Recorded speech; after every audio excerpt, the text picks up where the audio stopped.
tema de hoje é dieta e fertilidade. Como a dieta, como a alimentação pode ajudar ou prejudicar a fertilidade. Estamos aqui com Pedrita, nossa nutricionista aqui da clínica. Tudo bem, Pedrita? Pode se apresentar. Tudo ótimo, doutora Gabriela. Prazer estar aqui. Sou nutricionista há mais de 4 anos. Tenho uma formação na Universidade Federal de Pernambuco. Em seguida, me especializei dentro do programa de residência do Hospital das Clínicas, também da UFPE. Segui para o mestrado em nutrição e, nesse meio tempo, também me especializei em obesidade e emagrecimento. Além de atuar na clínica, também sou professora, mentora de outras nutricionistas e estou bem na ponta aqui na Arte Fértil, acompanhando mulheres, casais, famílias, pessoas que querem alcançar esse sonho da maternidade. Ótimo. Hoje também está com a gente a Eveline Catão, que também vai se apresentar e veio contribuir nessa conversa com a gente. É um prazer estar aqui. E não poderia deixar de estar aqui nessa conversa sobre nutrição e também com você, Gabi, que também é outra colega, parceira da reprodução. Então, meu nome é Eveline Catão, atuo na área de reprodução humana. Eu sou formada pela Universidade de Pernambuco, fiz residência médica no IMIP, fiz pós-graduação em São Paulo, em reprodução humana. E atualmente eu estou no doutorado da Universidade Federal Rural de Pernambuco, na área exatamente de reprodução com medicina regenerativa. E também ensino na pós da Unicap de reprodução humana. Então, nós estamos aqui com pessoas que têm um conhecimento e um interesse até da própria prática, né? Da gente discutir sobre hábitos, sobre nutrição, o papel importantíssimo da nutricionista. Então, vou passar a bola para você, aí fazer umas perguntas, e eu também já tenho aqui as minhas para a doutora Pedrita. Certo. Então, a gente vai falar um pouquinho hoje sobre, assim, o foco principal é mais nutrição, certo? E eu queria saber de você, Pedrita, qual a alimentação que a gente considera mais saudável, certo? E como a alimentação e o estilo de vida saudável pode ajudar na fertilidade das pacientes, tanto das mulheres como dos homens? Perfeito. Excelente pergunta para a gente dar início a esse bate-papo. E antes de responder, né, sobre a dieta, algo que eu costumo fazer bastante durante o acompanhamento é esclarecer para a mulher, para o homem, para aquele casal, quais são os fatores que estão levando ao diagnóstico de infertilidade, a dificuldade de engravidar. Porque assim, doutora Gabriela, a gente abre o escopo desse cuidado alimentar, para que não seja só, estou fazendo a dieta e está tudo bem, e vai dar tudo certo. Não. É um estilo de vida, na verdade. O conceito de dieta até está relacionado ao conceito de estilo de vida. E aí, quando a gente abre esse escopo, entra consumo de pesticidas, que está atrelado à infertilidade, e aí na alimentação isso acontece através de alimentos com agrotóxicos. Acesso também a medicações, deficiências nutricionais. Muitas vezes, quando a mulher ou o homem decide começar essa jornada, ele começa a fazer uma série de exames e muitas vezes é ali que ele descobre que tem uma deficiência de vitamina B12, por exemplo, há muito tempo instalada, que estava relacionado ao cansaço que ele sentia, a uma fadiga crônica, e só foi possível a partir dessa investigação que aconteceu ali. Só que enquanto ele sente aquela fadiga, né, no dia a dia, na produtividade, aquela fadiga também está acontecendo nos folículos daquela mulher. Está acontecendo na saúde reprodutiva dela. Então, esse é um ponto também importante, a investigação de deficiências nutricionais. O próprio estado nutricional dela, né, excesso de peso, sobrepeso, a gente vai abrindo esse escopo, transtornos alimentares, às vezes a gente só na anamnese consegue identificar que existe ali rastros de uma compulsão alimentar. E essa compulsão alimentar leva a picos de glicose ao longo de 10, 15 anos, que justifica esse envelhecimento, muitas vezes precoce, do sistema reprodutor dessa mulher, mais especificamente afetando a reserva ovariana. Aí a gente vem para a saúde intestinal, Gabriela, que está totalmente relacionado ao estilo de vida. Então, qual é a flora intestinal dessa mulher, desse homem. Então, hoje, muitos pacientes chegam ao consultório com queixas digestivas que não imagina que tem relação com a fertilidade. E aí a gente começa também a organizar esse intestino, que é o nosso segundo cérebro. Aí a gente tem contato com substâncias, agentes tóxicos no dia a dia, que vai de uso de um desodorante, que é uma concentração alta, muitas vezes, de um metal pesado, como o alumínio, até a panela arranhada em casa, que libera toxinas para a gente, até o papel, que é impresso como nota fiscal, cupom fiscal, numa padaria. Quando essa mulher tem o hábito de jogar aquilo na bolsa, aquela tinta preta que ela vai se soltando a ponto de 30 dias depois aquele papel tá apagado. Novamente. Então aquilo ali é uma substância tóxica. Aí vem a garrafinha que se compra no trânsito. Em contato com a luz solar, uma alta temperatura, aquele plástico produz substâncias tóxicas como o bisfenol A, que tem relação direta com a saúde reprodutiva, aumento do risco para o diabetes, inclusive o diabetes gestacional na gestação. Então, a gente começa a abrir aí uma teia de fatores que estão interrelacionados. A alimentação é um carro-chefe, mas existem outros fatores que compõem esse estilo de vida. Como você lida com suas emoções, como você tem se alimentado, o que tem colocado no prato, se é orgânico, se é agrotóxico, como mastiga, o desejo por estar beliscando ao longo do dia. E aí, a partir disso, a gente começa a fazer realmente essa dieta da fertilidade, que eu até prescrevo nos planos como rotina da vitalidade. Sim. A consequência da saúde, da vitalidade, são níveis melhores de fertilidade e sucessos também em qualquer técnica de reprodução assistida. Mas o foco é trazer de volta a energia para aquele corpo, seja do homem ou da mulher. Certo, então a gente tem que focar que não é só uma dieta, não é só a alimentação em si, né? É todo um estilo de vida que está envolvido aí. Tanto na própria alimentação, do que a gente come, o que a gente coloca na mesa, saber de onde vem aquele alimento, né? Perfeito. Ver o rótulo do que a gente está comendo, saber de onde veio aquelas frutas e verduras que a gente comprou, para saber se tem muito agrotóxico, dependendo do lugar onde a gente comprou. E os outros estilos de vida, como o sono, exercício físico, enfim. Então, tudo isso está relacionado à dieta, né, à alimentação de formas diferentes, não é isso? Perfeito. Isso mesmo, doutora até Gabriela. comentar exatamente isso, pegando esse gancho, Gabi já falou, mas até para que o paciente ele entenda a importância do acompanhamento com o nutricionista, porque quando a gente fala, o nutricionista vai pensar na dieta, na comida que está colocando no prato, parece que só se resume aquilo. E, na verdade, nós somos um conjunto, não é? E daquilo que a gente está fazendo, aquilo que a gente está vivendo, daquilo que a gente está botando para dentro, o contato também da parte psicológica, né? E também desses, por exemplo, hoje em dia, doutora, eu como só um alface. Eu digo, sim, mas seu alfacezinho já está com agrotóxico, é diferente de antigamente, né? Então, hoje em dia a gente tem um cuidado maior e tem que ter esse acompanhamento, porque a consulta, né, Gabi, de reprodução já é uma consulta longa, né? É uma consulta complexa. A gente vai dar o diagnóstico, a gente vai traçar protocolo, conduta, para explicar. A gente tem que procurar uma linguagem mais acessível. Então, quando a gente tem um apoio de um profissional como nutricionista, para a gente é excelente. Porque, claro, eu acho que todo profissional deve ter uma noção, né? Os profissionais de saúde estão interligados. Sim. Mas quando a gente tem um profissional como um nutricionista para dar a ênfase e o acompanhamento, Sim. porque muitas vezes o paciente até já sabe, mas Sim. ele precisa do acompanhamento, do segmento.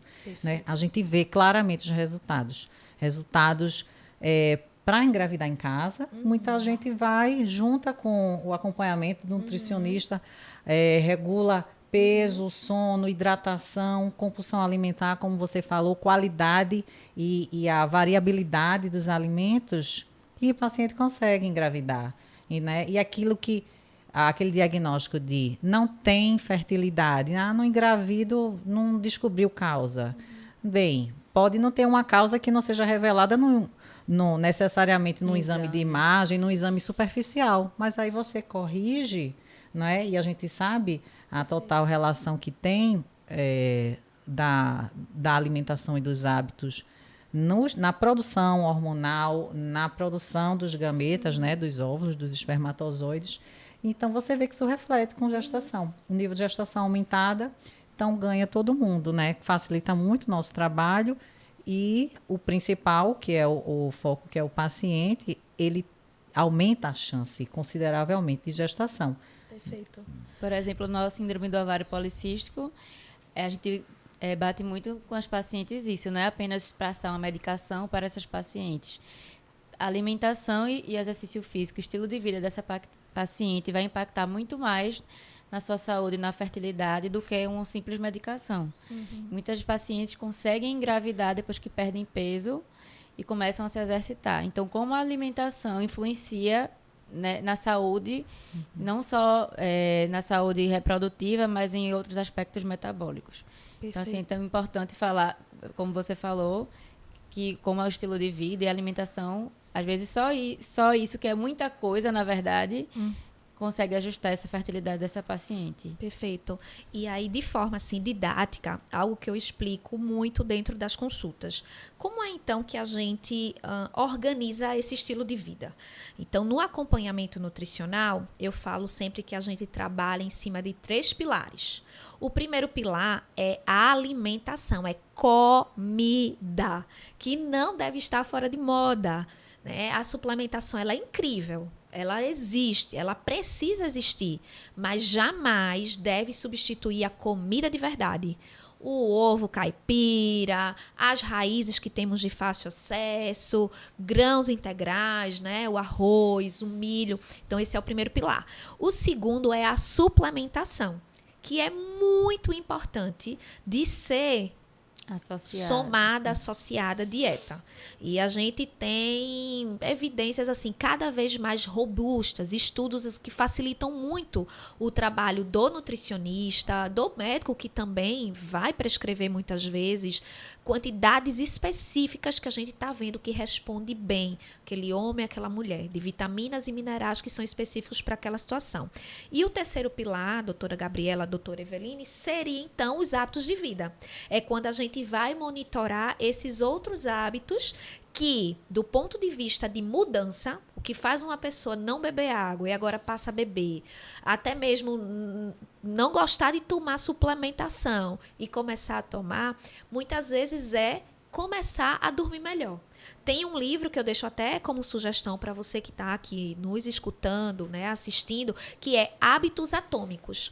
O quanto que a mudança da nossa vida parte muitas vezes de uma pequena mudança. Então, quando você, homem, mulher, quer realmente ter um filho, começa a dormir melhor, o teu dia vai ser diferente, né? Tu tem uma consciência, uma clareza mental diferente, tu tem mais domínio sobre teus impulsos, isso tem relação direta no que tu vai escolher para comer, como tu vai se relacionar no dia a dia e até mesmo como vai lidar com comentários relacionados a essa jornada que muitas vezes é delicada, tá? Então, seria a organização através desses 3 pilares na prática. Ótimo.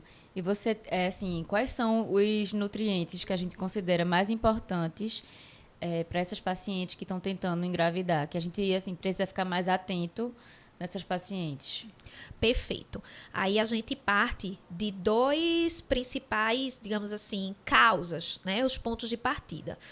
O que faz o casal, né, o homem, a mulher, enfim, não está conseguindo engravidar ou já vem de uma série de tentativas de FIV e não está conseguindo ter um resultado positivo. É como se esse corpo, Gabriela, não tivesse preparado para receber uma visita, que vai ficar ali 9 meses. Então, a gente parte dessa analogia de que, por que esse corpo não está preparado? Ele está inflamado, numa primeira hipótese, e aí a gente vai buscar as causas dessa infertilidade. Será que é uma doença de base? Será que é uma situação crônica que parte ali de uma inflamação? Ou esse corpo está realmente com um nível de envelhecimento precoce, ele está oxidado. E aí, quando esses dois fatores eles são confirmados através de exames, das queixas que o paciente traz, da anamnese, da avaliação que fazemos e que evidenciamos através de uma queda de cabelo excessiva, até mesmo um comer noturno, pessoas que acordam à noite e vai lá na geladeira, então isso é reflexo de um metabolismo que está desordenado, a gente parte então para uma dieta rica em nutrientes específicos. E esses nutrientes são principalmente os antioxidantes. É como se a gente precisasse fazer uma grande faxina no corpo. E os faxineiros, as faxineiras são as vitaminas e os minerais e compostos antioxidantes. Então, a gente chama a vitamina A gente chama a vitamina C, vitamina E, zinco, selênio, aquele grupo maravilhoso de antioxidantes. E junto desses nutrientes antioxidantes que encontramos de forma natural nos alimentos, principalmente esses que eu falei, frutas, verduras, hortaliças, carnes magras, cereais integrais. A gente chama também alguns compostos que é para colorir novamente essa casa, decorar essa casa, que vão dar gás, que vão dar energia, que são os compostos que a gente diz de ativação de energia mitocondrial. Aí entra resveratrol, coenzima Q10, ácido lipoico, que a gente vai dosando de acordo com a clínica do paciente, a realidade dele.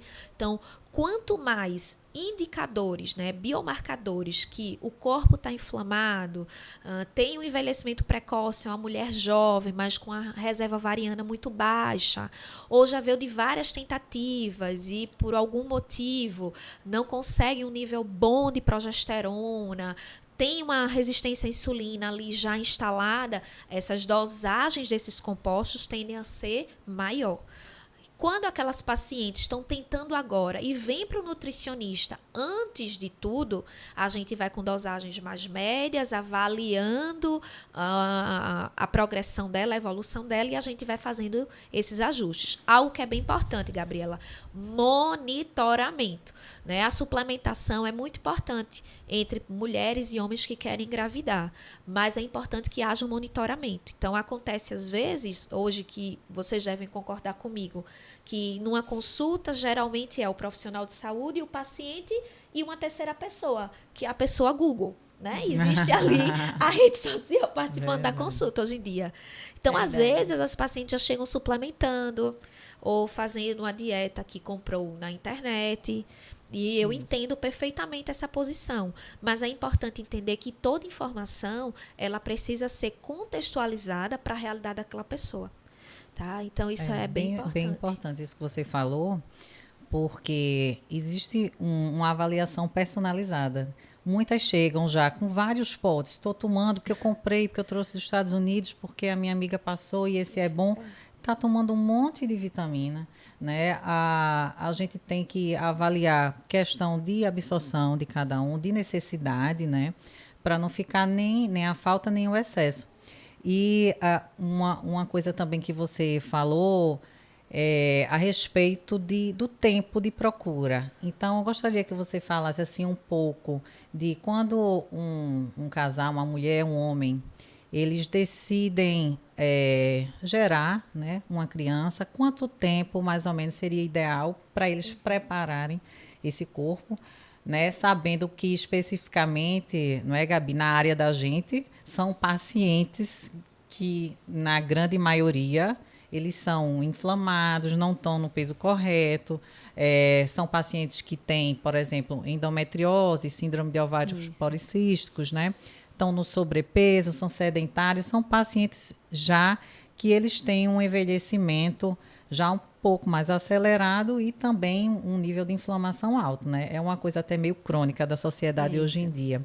Então, eu gostaria assim que você passasse assim um pouco até para quem está assistindo a gente, qual o momento, Porque muitos, eu quero ajustar tudo para amanhã. E eu digo, quando a gente toma uma suplementação, quando a gente faz uma dieta, não é para amanhã, não é para daqui a uma semana. Há um trabalho. Então, o que seria uma ideal, média, mais ou menos, como é que você faz esse trabalho, esse acompanhamento? Perfeito.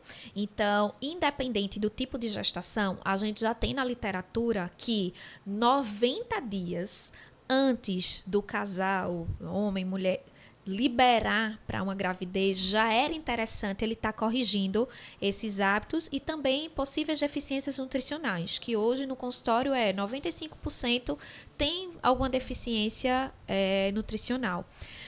Para os casais, né, que estão já numa tentativa de FIV, não deu, ou já vai começar 4, 5 meses antes para a gente poder ter efeito de suplementação.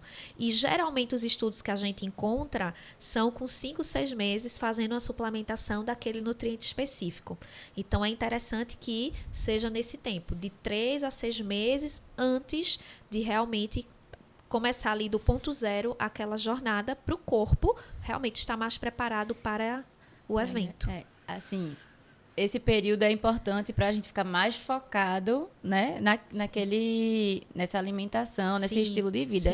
Mas lembrando que sempre a gente tem que tentar levar o máximo de ser saudável, né, perfeito, de estilo de vida, para assim, não passar por aquele período de quero engravidar, vou passar aqui 3 meses me alimentando bem para me liberar para engravidar, e depois que estiver grávida também, mas depois não tem problema, vou voltar à minha vida normal. Não, né? A gente tem que sempre orientar esses pacientes a manterem esse estilo de vida o máximo de tempo possível, que eu acho que uma das coisas mais difíceis de se prescrever é estilo de vida, mudança de estilo de vida. Mudança de comportamento. Mudança de comportamento, tanto hábito alimentar como de exercício. Gabi. Porque com comprimido a pessoa vai, toma um comprimido, tomou água, engoliu, pronto, resolveu. Isso. Mas o estilo de vida, a mudança de alimentação e de exercício, o hábito em si, né, dessa mudança, é mais difícil de ser conquistado, né? De manter. De manter, né? Por muito tempo. Porque às vezes você, exatamente, focou ali, vou emagrecer para tal evento, vou emagrecer para aquilo, faz aquela dieta, resolveu aquele período, mas manter aquele hábito de vida de forma mais eficiente, né, diária, enfim, é mais difícil do que você prescrever uma medicação, um comprimido ou injeção, enfim. Excelente esse comentário. E aí aproveito para complementar dizendo, a busca por um nutricionista hoje, ela deve acontecer independente se o casal está numa jornada de reprodução assistida ou não, independente da idade. Todos deveriam se organizar nutricionalmente, né, bioquimicamente, metabolicamente, para poder gerar vidas. E por que isso? Porque todos nós já fomos ali programados metabolicamente na vida intrauterina, né? Então, independente, é muito importante que esses hábitos, essa mudança no estilo de vida, seja discutido por uma ótica do eu estou fazendo isso que é para... Não, você está fazendo isso por quê? Todos aqueles que vierem de você serão influenciados pelo ambiente, pelo teu corpo, pelo que tu está oferecendo ali para teus futuros filhos. Então, isso é muito importante hoje em dia. A gente tem cada vez mais, né, estudando que a saúde do homem adulto está na saúde dessa criança ainda na vida intrauterina. Inclusive, doutora Gabriela, hoje a gente poder identificar porque nós mulheres jovens estamos tendo reservas ovarianas baixas tão cedo. Mas isso também já estava sendo programado lá no interior do útero, ainda quando a gente era um embrião, né? E aí a gente vem, nasce e se depara com um ambiente extremamente estressante, inflamatório, cheio de toxinas. Então, o nosso corpo hoje, ele vive sob um efeito de caos. Então, é como se o tempo todo a gente estivesse em alerta, o tempo todo o nosso sistema imunológico estivesse sendo ativado, porque respirou, é um vírus novo. E a gente está o tempo todo lidando com isso. Até um momento que 10, 15 anos vivendo assim, chega aos 35, 36 e o que é que aconteceu com o meu sistema reprodutivo? O que é que está acontecendo comigo? Então, quando o corpo vem dar algum sinal de irregularidade, é porque ele já lutou muito para se manter de alguma forma ali no homeostase, né? Num ponto de equilíbrio. Exatamente. As pessoas, eles não entendem quando a gente fala. Ah, porque eu quero mais hormônio, eu quero mais medicação. Eu disse, olha, não adianta. Chegam pacientes lá com paladar infantil, a gente sabe, é fast food. E eu digo, olha, vai fazer muito mais efeito se você mudar, se você fizer uma dieta. Inclusive, você vai precisar de muito menos hormônio, até numa fertilização in vitro. A gente sabe que o peso da paciente vai influenciar na dose dos hormônios que a gente faz para estimular. E também vai influenciar no resultado da implantação, né? Porque se tiver inflamado, se tiver com excesso de peso ou também com muito baixo peso, isso vai influenciar na taxa da gente do positivo.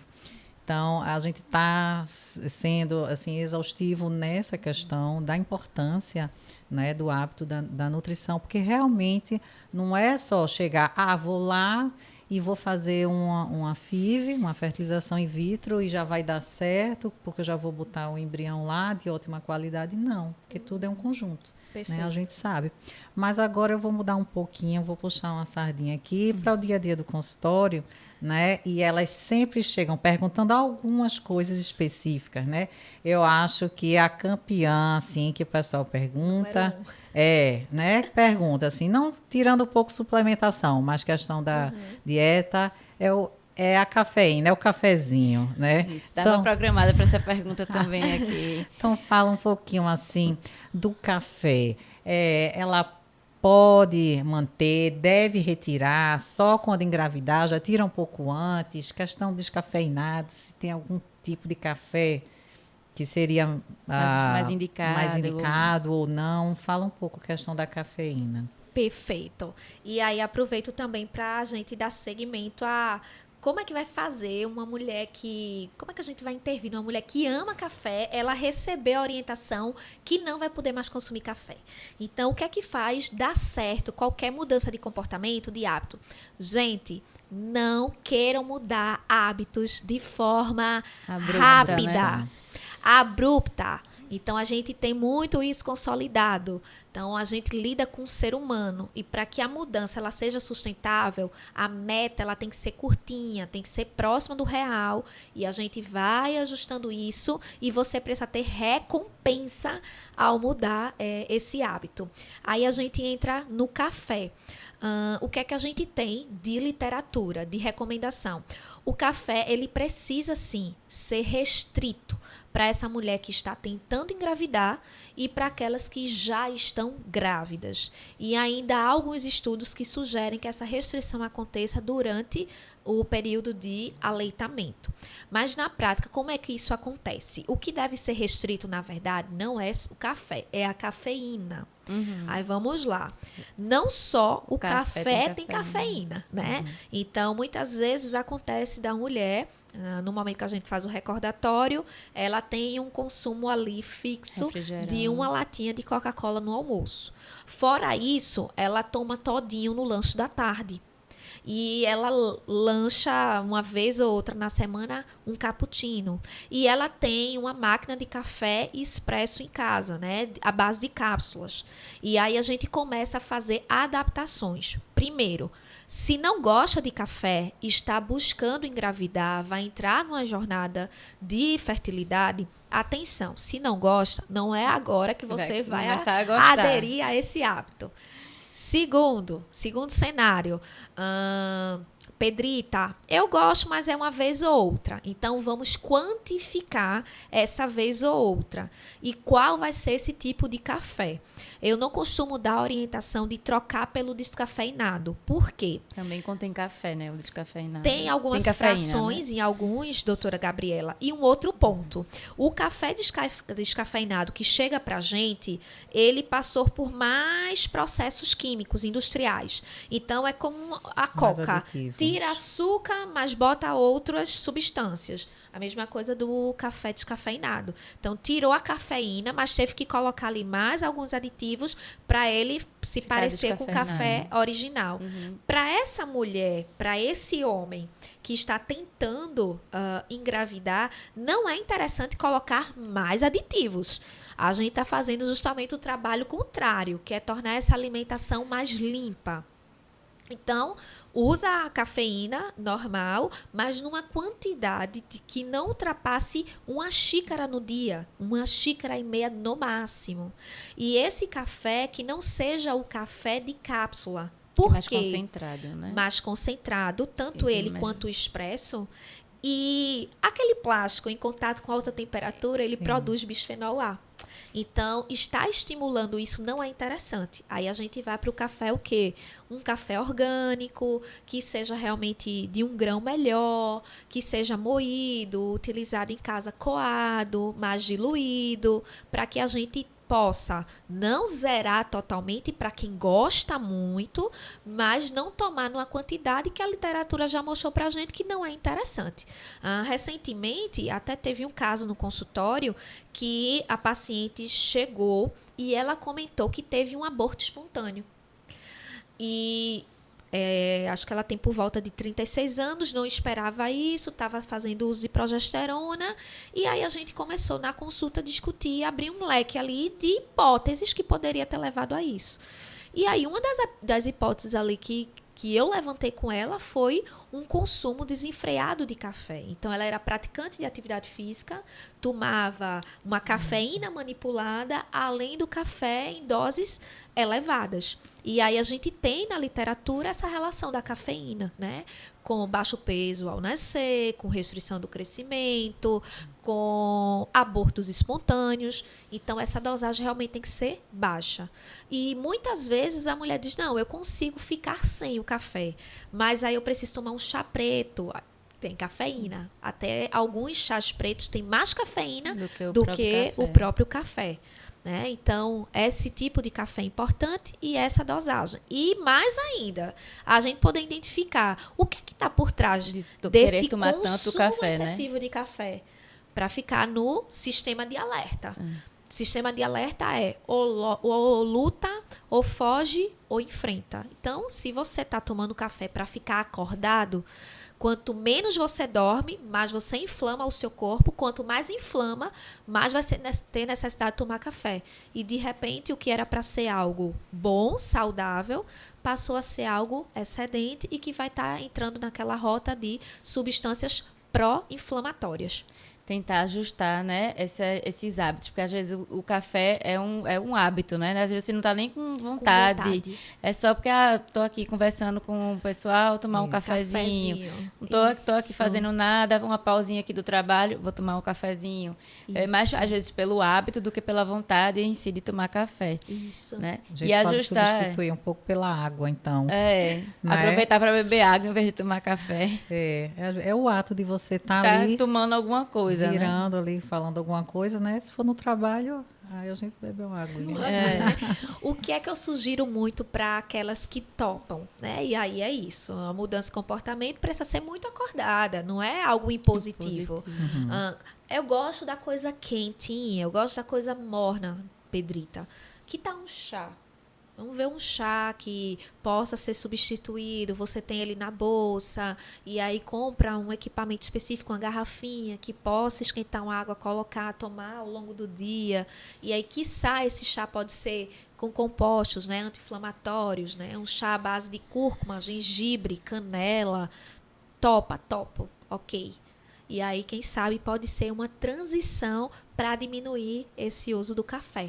Então, tudo que a gente puder fazer para melhorar, né, esses hábitos e não impactar tanto de forma, foi o que você falou, não adianta a gente proibir de forma zerar, e às vezes a pessoa fica mais ansiosa porque não posso, só posso tomar essa xícara, não posso tomar mais, do que assim, aos poucos ir substituindo e orientando a paciente como melhor manejar esses alimentos que são mais restritos durante a tentativa de engravidar e a própria gravidez.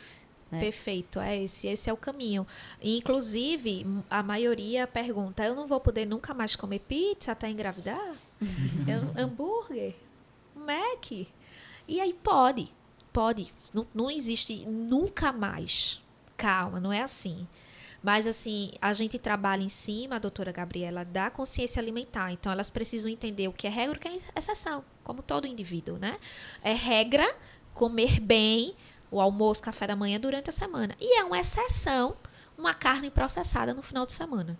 É diferente de um outro cenário em que habitualmente, né, se come carne processada, embutido durante a semana e no final de semana mais ainda. Então, a gente trabalha com essa perspectiva de regra e exceção, o que sim, o que não. E será mesmo que se sente bem comendo isso? E quando os hábitos vão mudando, o corpo também vai dando sinais que, opa, isso não me fez tão bem.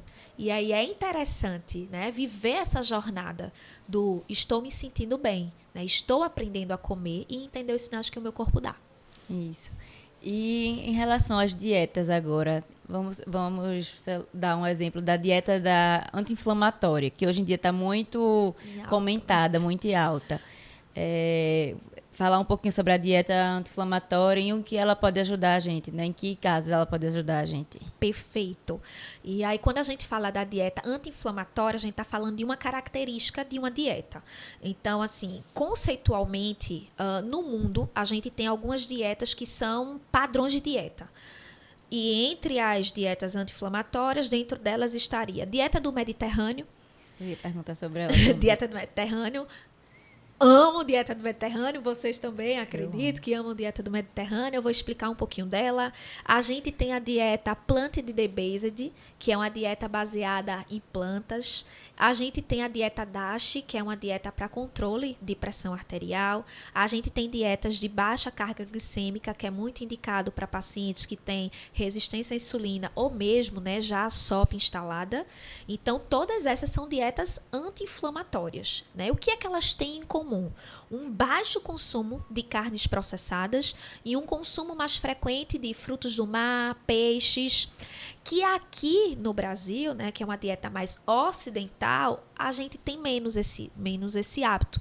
Então, é mais comum carnes processadas. Até aqui no Nordeste, a gente vê a carne bovina processada, que é a carne de sol e carne de charque, que é péssimo para a saúde da mulher, para esses casais que estão tentando engravidar. Tem muito sódio, tem aditivos, às vezes passam por processo de defumação, que dá aquele saborzinho gostoso. Tem muito hábito dos embutidos, né, a salsichinha, a linguiça. Então, esses alimentos, eles não fazem parte de uma dieta anti-inflamatória, né? Aí a gente vai para o tipo de proteína. Então, são proteínas magras, né, carne branca, né, e aí principalmente o peixe e outros frutos do mar, se assim o casal gostar.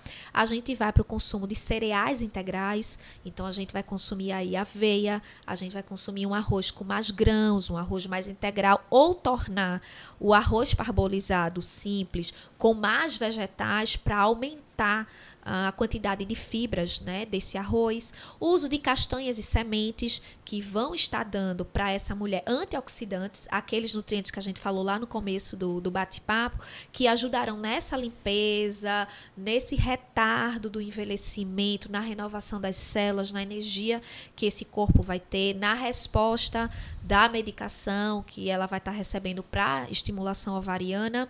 A gente vai usar as sementes também, que é uma das estratégias que a gente usa dentro de uma dieta anti-inflamatória, que é o ciclo das sementes. Então, é educar essa mulher para utilizar sementes específicas ao longo do seu ciclo menstrual. Então, não é sair comprando tudo que é tipo de semente e estar usando aleatoriamente na alimentação, não. Tá no período folicular, sementes específicas. Tá no período menstrual, sementes específicas. E aí, quando a gente trabalha com essas sementes de forma mais específica, a gente também vai estar contribuindo para regulação de progesterona em muitas dessas mulheres. O uso de raízes na alimentação compõe essa dieta anti-inflamatória. Então, a gente sai da farinha quebradinha, né, do trigo, que é a base do pão, do salgado, da pizza, e a gente vai para a raiz, para a batata doce, para a macaxeira, a gente vai para o cará Santomé, que é o melhor tipo de raiz para as mulheres que têm SOP, que estão precisando regular a insulina, para as mulheres que estão buscando engravidar, que têm nível de progesterona baixa. Por quê? O cará São Tomé e o inhame, eles têm uma substância em que é base para a produção de progesterona. Por isso que há um tempo atrás saiu na rede uma polêmica de aquelas mulheres que estão se preparando para a implantação devem tomar chá de inhame. Né? É bem... É forte. Já chegam dizendo, estou tomando chá de inhame. Chá de inhame. Só que aí é o inhame, gente, tá? A gente não tem nenhuma evidência do chá do inhame. O inhame tem uma propriedade. E aí, claro, vou fazer a transferência no meu próximo ciclo. O que é que a gente faz na dieta que ela tá ali anti-inflamatória? Tá, vamos preferir agora, nas compras desse supermercado, os próximos 15, 20 dias, preferir o cará toda noite. Então, entra no hábito dela. Olha, e não o chá. Inhame é ótimo para a saúde da mulher, é excelente, né? As sementes, chia, linhaça, girassol, são incríveis também para essas mulheres. E frutas e hortaliças. Para aquelas que estão na fase de transferência, a gente utiliza muito de frutas de cores vermelhas arroxicadas. Aí entra morango, melancia, beterraba. Por quê? São vasodilatadoras. Então, aumenta a perfusão sanguínea, né, a irrigação, a oxigenação para os tecidos que vão estar, né, os órgãos que vão estar recebendo ali o embrião. Então, começa o dia com suco de couve, beterraba, abacaxi, porque a gente oferta, assim, ferro e oferta também ali antioxidantes, né, vitamina C, vitamina A, além de ser vasodilatador, que junto com o ômega 3, a gente também está desinflamando essa mulher. Então, a dieta anti-inflamatória, ela passa por uma base de alimentação natural, né? Então, entram as especiarias, cúrcuma, gengibre, alho, cebola para temperar esses alimentos, né? A páprica, a gente vai deixar o mínimo possível dos processados nessa alimentação. Eles se tornarão realmente exceções, tá?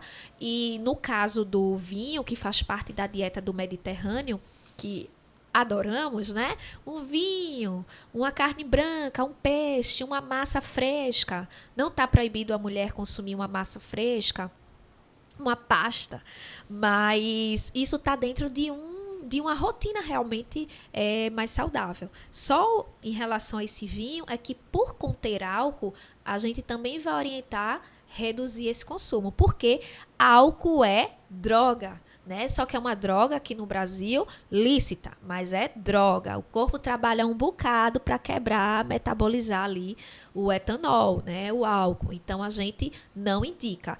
Mas eu posso pegar a uva, eu posso fazer um drink não alcoólico, usar uma água com gás, colocar uma canelinha, enfim. E aí ser um drink para se socializar, mas utilizando dos princípios de uma dieta anti-inflamatória. Certo. Muito bom, muitas dicas.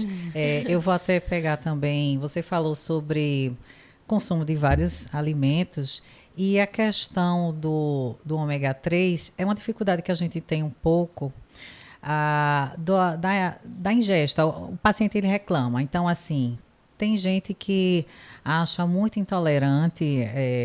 Vocês têm alguns tipos, né? Eu gostaria que você falasse, não é? Porque diz, não, esse não é puro, esse é um ômega 3 de alga. Qual seria o melhor? E tem aqueles pacientes que dizem assim, doutora, mas eu já como peixe 4 vezes por semana. Será que eu não posso ficar sem o ômega? Então, eu gostaria que você falasse um pouco sobre essa questão do ômega, porque o pessoal, as pessoas eles não entendem, né, a diferença e a importância, na verdade, né? Eles sabem que assim, tá todo mundo tomando, todo médico, todo especialista que manda tomar ômega, se vai para o cardio, vai para o oftalmo, né, na reprodução. Então, assim, se de fato todo mundo precisaria suplementar ou se só com a dieta seria suficiente, né? A gente levando em consideração que a gente não está produzindo. Fala um pouco sobre a questão. Eu vou acrescentar uma pergunta que estava na minha programação do ômega em relação ao peixe. O tipo de peixe, porque eu sei que não é todo tipo de peixe que é bom, assim, não é que não seja bom de comer, mas não é todo tipo de peixe que tem as propriedades que a gente acha, por exemplo, do ômega 3, enfim. Qual é o melhor tipo de peixe que a gente... Isso, né? Que é mais orientado a gente comer. Porque assim, eu como salmão, eu como tilápia. Mas assim, nem sempre esses peixes que a gente está acostumado a comer no nosso dia a dia, eu sei que são fontes, assim, boas de ômega 3 e, enfim, sei que tem outras propriedades também. Então, quais são os peixes mais recomendados pra gente? Perfeito, excelente pergunta. Como a gente tem sempre o terceiro paciente, né? Que é o paciente Google. Essa é uma dúvida que vem muito. E pela maior vinculação de informações que a gente tem hoje nas mídias, através da internet, praticamente o ômega 3, ele, bem, é consumido pela maioria das pessoas assim de classe média, que tem um mínimo de conhecimento. No meio do que compra na farmácia vai o ômega 3, né? E aí vem a primeira orientação em relação ao ômega 3. É o tipo de pote. Tudo que é gordura, gente, tudo que é óleo, é bastante oxidável. É só você observar para um pote de manteiga que você deixa exposto ali facilmente na sua cozinha. Ela vai envelhecer. Ela vai começar a criar ali uma substância de cor esbranquiçada ou amarronzada. Tá envelhecendo, né? Então, a gordura, ela precisa ter Fica parecendo um sabão, né?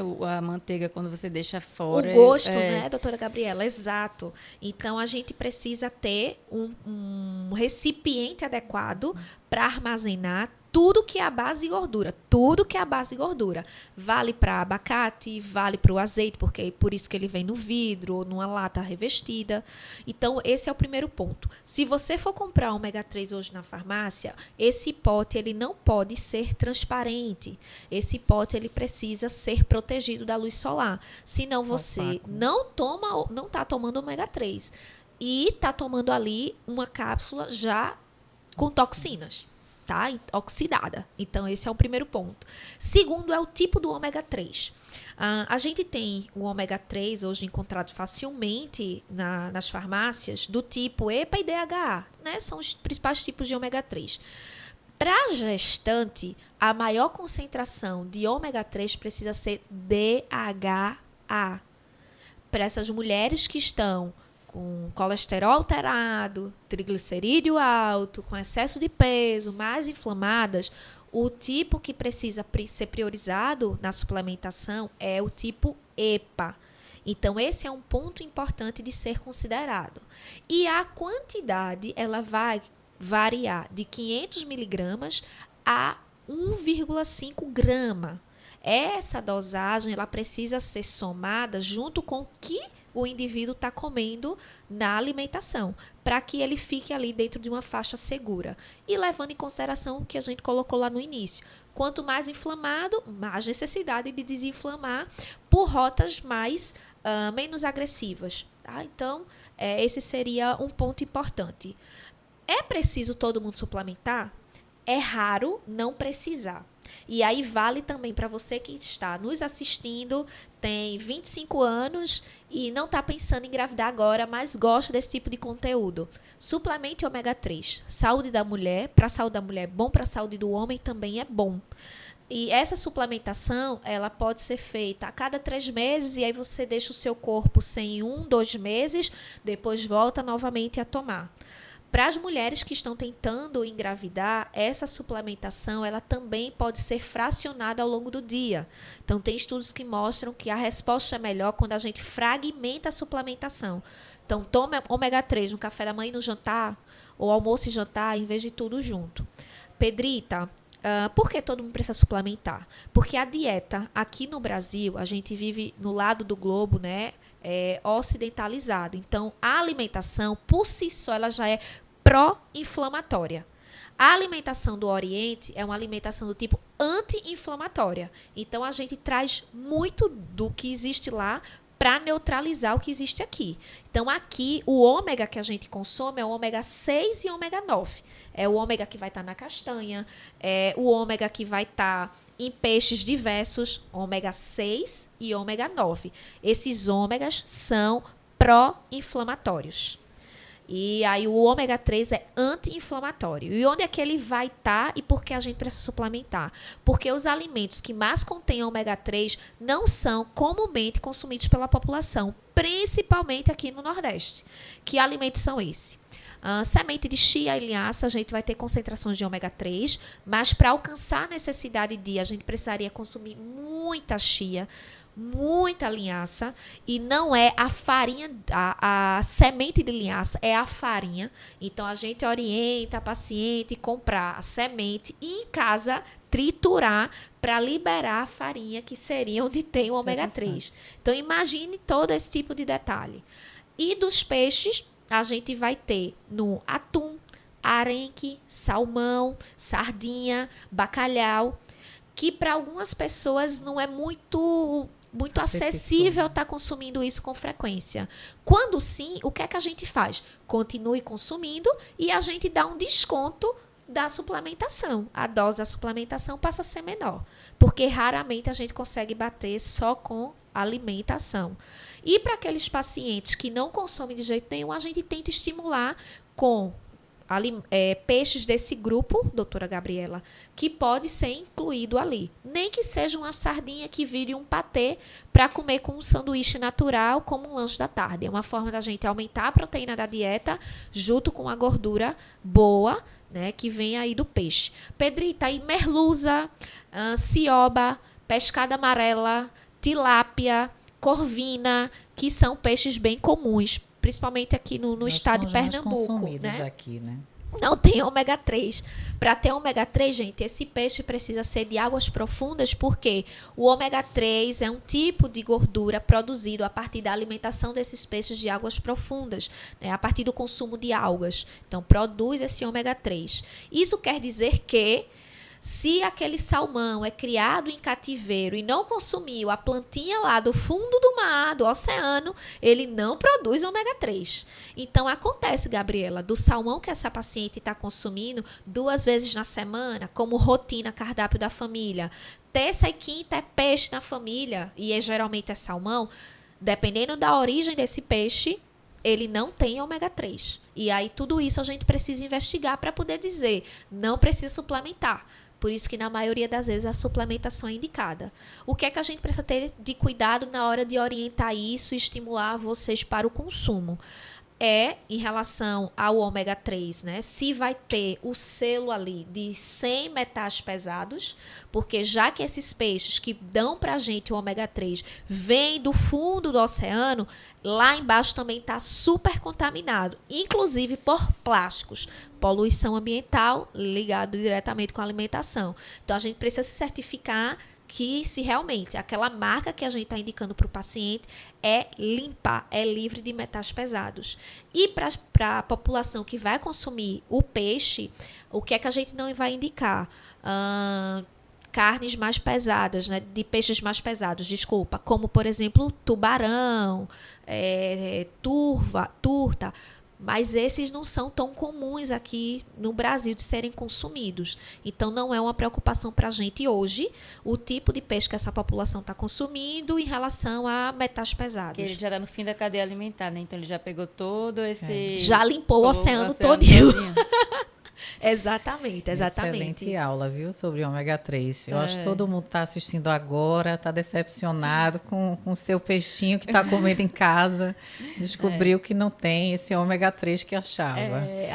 A tilápia é um dos peixes que eu preconizo muito pela versatilidade na preparação, que tem isso. Muitas pacientes não gostam do consumo do peixe.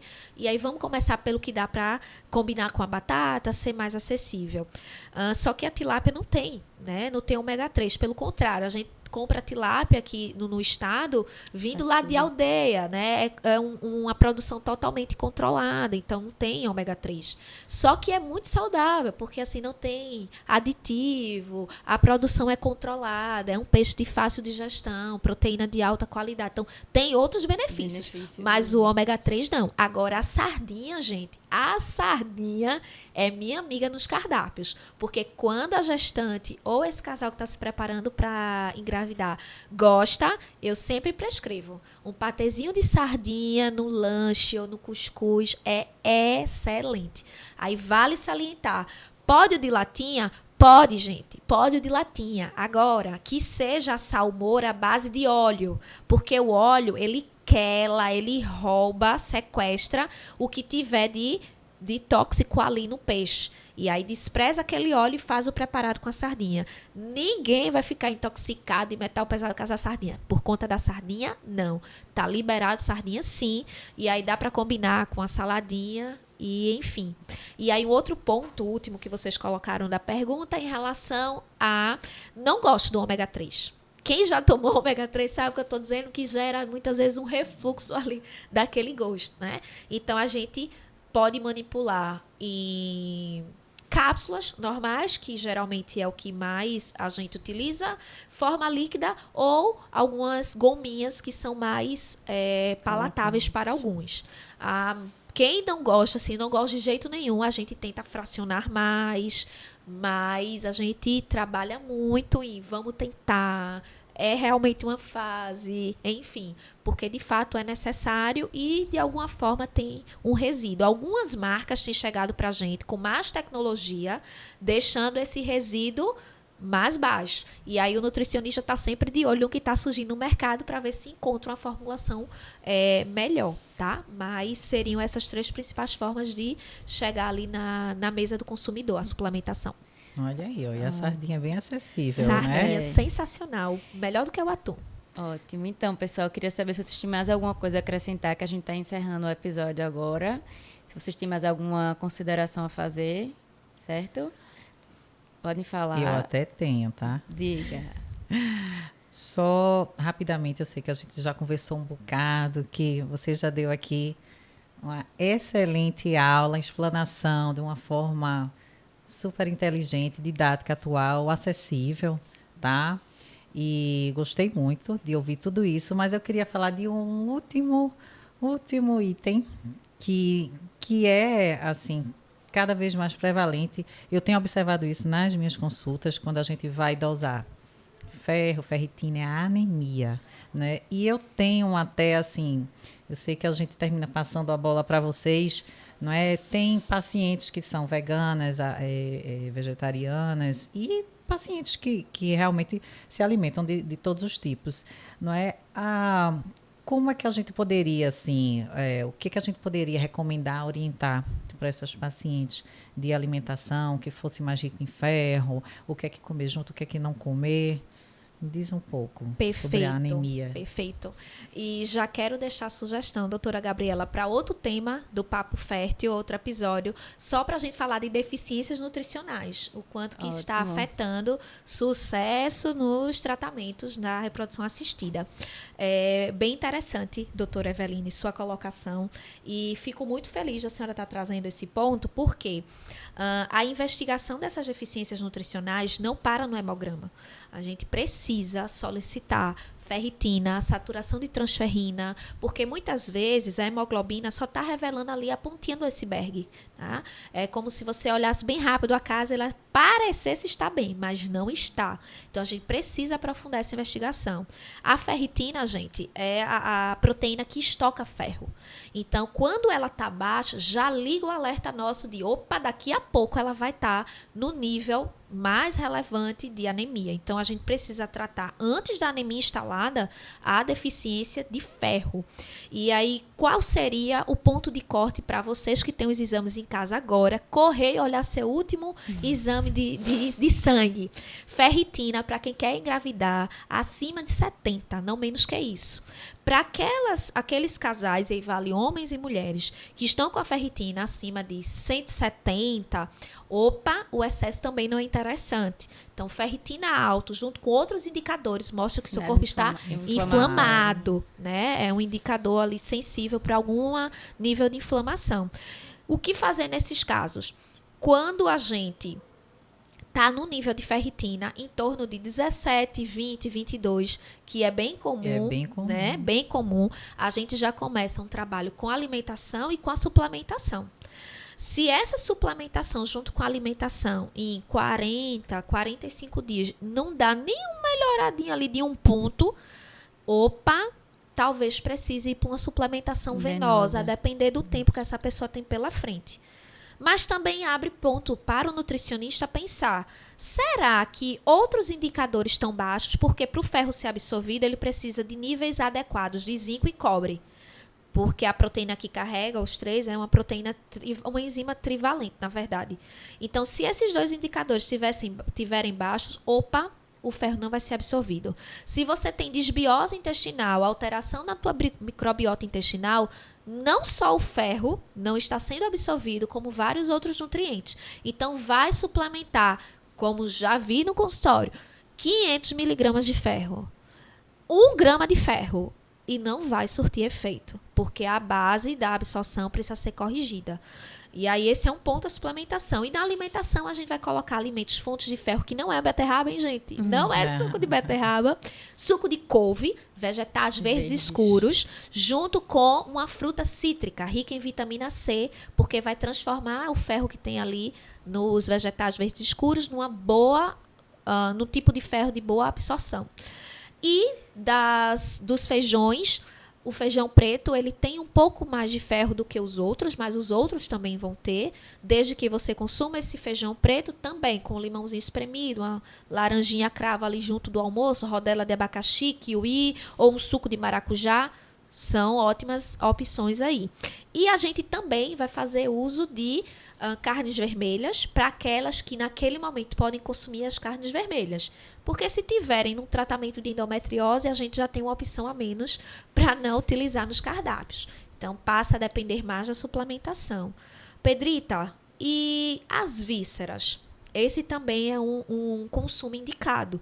Você consumir um fígado acebolado, um espetinho de coração, claro, mediante outros indicadores. Né, sempre falava, anemia, coração, fígado. Isso aí, que são as vísceras, né, gente? Onde tem ali sangue. Então, tem uma grande quantidade ali de ferro para a gente poder aproveitar. Então, vegetais verdes escuros, vísceras, carnes vermelhas, para quem pode, né? Cortes mais magros, carnes mais magras, vitamina C junto e essa suplementação sendo ali uma aliada.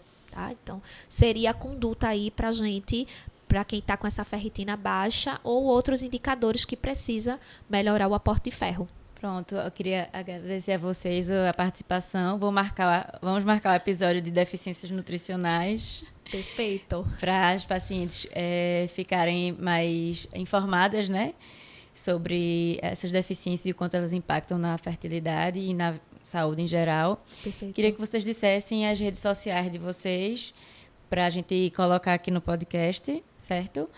Pode falar o seu, Pedrita. Pedrita.albuquerque no Instagram. E o seu, Eveline? O meu é @doutora Eveline Catão.